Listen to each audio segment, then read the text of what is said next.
Whew! I am so happy to be inside and so happy to have this much delicious food put in front of me. I'm ready to dig in. Rick, you got an amazing spread in front of us. I cannot wait to dive into this. So these have all been smoked for multiple hours and they made it to my plate. Why don't we start here? What is this guy? Well, first of all, congratulations for becoming a grill master, and now you get the fruits of your labor, right? All right. So you got pulled pork. It's been smoked on our smoker there for about 20 hours, 18 to 22 hours. Oh, wow. So that's our in-house made mac and cheese with a pulled pork on side with a drizzle of our barbecue sauce. A lot of favorite of the restaurant and festivals that we do. Yeah, because you guys do a lot of festivals, right? Yep, do a lot of festivals. We have fairs and air shows and street festivals, all kinds of stuff. Yeah, I mean, so right now, your location, it's a little bit small. You're sharing it with the golf course here, but this is just such a small part of your business. Yep. So we got multifaceted parts of our business. We got the barbecue sauce and the rubs. We sell to grocery stores and gift shops and those kind of things, and we also do lots of catering with weddings and corporate events, and then we do the festivals, and then of course the restaurant also. Yeah, I guess how much meat are you producing in a year?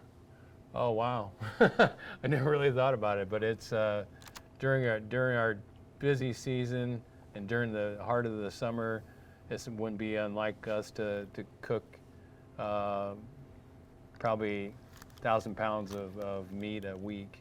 Cooking 1,000 pounds of meat a week Yep. in the height of your season. Yeah. That is ridiculous. And I mean, I understand it because this mac and cheese is fantastic. Yeah, I appreciate You know, it. I mean, the mac and cheese itself is creamy, it's tasty, but this pulled pork on top is perfect. Yeah, thank you. We spent a lot of time making the cheese sauce, and it's not something that's just bought out of a can. It's something that we've produced and worked on to kind of perfect what we think mac and cheese should be. It's more of adult mac and cheese. It's more of a, it's got a little bite to it. Oh yeah. So it's fun. Oh, well, I got to stop eating it, but it's hard not to. Yeah, because you've got your sauce. Tell me a little bit about this side of your business here. Yeah, so barbecue sauce was really kind of our start. 2011, we kind of started manufacturing of that, and just a recipe that we made ourselves through our competitions. We used to be competitors in a professional KCBS circuit, and we kind of produced this sauce and an award-winning sauce, and then came back later with our all-purpose seasoning and our rub that we put on our meat. Right, I'm kind of cannibalizing the sandwich a little bit because I want to try this. This first one, this is your sweet heat here? That's called sweet heat, yep. And that's got a little bit of so it kind of balances the sugar that's in there with a little bit of heat, and the heat comes and goes pretty fast. This is kind of a unique sweetness to it as well. Yeah. I'm not quite there's something in there. It's a little bit different. I can't quite put my tongue on it though, Yeah. maybe with a second bite. Yeah, so what you're eating there is what we call a bad boy, and that was invented at a festival by someone that probably had consumed a little too much alcohol or adult beverages. And he said, I don't know what I want. I don't know if I want our sausage, which is the proprietary sausage to us, or the pulled pork. And I said, well, let's combine the two. He goes, what are we going to call this bad boy? I said, you just named it too. It's a bad boy. It's a bad boy. Let me dive into this. So yeah, tell me about the sausage that you got here on top. Yeah, so we've got a local butcher that we work with for that sausage, and it's a proprietary thing to us only. So. Yep. So very unique. It's one of a kind. The sausage certainly takes it in a different direction. Yeah. You know, I mean, smoked meat between a smoked sausage. You know, Yeah. how much different can it be?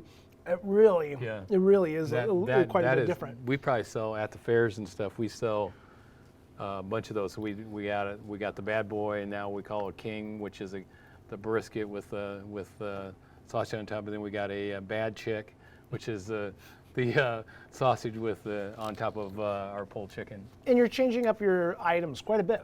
Yeah, so when we're here at the restaurant, we'll have specials and things that we don't have on the menu will be our specials, whether it be these pulled pork nachos, or we got street tacos or smoked chicken wings. We're always looking for a different item. We do a prime rib French dip that's to die for. So you get to come here and experience something different every week if you want to. We have loyal customers that come in and eat the same thing every week. So talk a little bit about our pulled pork. The state pork producers put on a competition to find the best pulled pork in the state of Iowa. Out of 315 restaurants, we were selected as the best pulled pork in the state of Iowa. So great honor for that. This is the best pulled pork in the state of Iowa? Yes. I believe it. Yep. I really know. It's very, very good. Now, you mentioned your nachos before. Yeah, pulled pork nachos, fan favorite, festivals and restaurant. But tortilla chips, our homemade in-house cheese sauce, pulled pork, drizzled with some sauce, and then our barbecue sauce, and then some jalapenos on top of that. Homemade cheese sauce. Homemade cheese sauce, yep. Not out of a can. Not out of a can. You guys are doing a lot of, pretty much everything is almost in-house, right? Yeah, so we think that food can be elevated not by a lot of work. Instead of just buying something prepackaged or come out of a can. So we feel that our customers realize that we put a lot of effort into our stuff and give them a opportunity to have a good night out to eat. It's one thing to put 18, 20 hours into a hunk of meat and then slather it with a can of cheese, but when you go ahead, you're taking the extra time, you're honoring the work you've already put into it, yep. and not mess around with prepackaged stuff. That's great. We do a lot of weddings too, and that's the same philosophy we got, is that the food is the second most memorable thing about a wedding. Mm-hmm. So we take that, we don't take that lightly. So we always try to make our food and present it in the best possible manner we possibly can. Rick, all of these have been fantastic dishes. Appreciate it, thank you. There's a reason you're the #1 pulled pork in the state, for sure. And there's a reason that people keep coming to you no matter where you're at, whether you're at a festival, you're here in the restaurant, or hiring you out to cater the most important day of their lives. Yeah, right. There's a reason for that, because all of this is absolutely fantastic. Thanks for having us in.